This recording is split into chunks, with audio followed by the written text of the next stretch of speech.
Hello everyone, today I'm going to show you how to upgrade country queue in 8 ball ball. So this is the game and make sure you will have download it from the App Store, and if you have Android phone, so you will just download the from the Play Store, and I will be just open it and I will be just show you how it's possible to upgrade the country queue in 8 ball ball.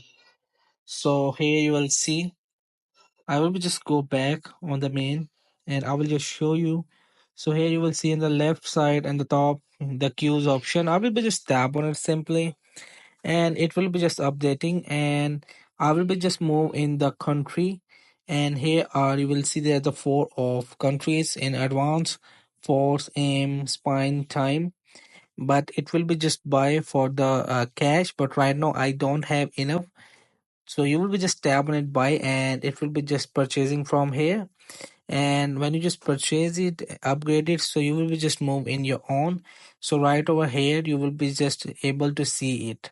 So in this way you will just have to upgrade country queue in 8 ball ball. So hope this video help you. Please don't forget to like and subscribe and get notified for more videos.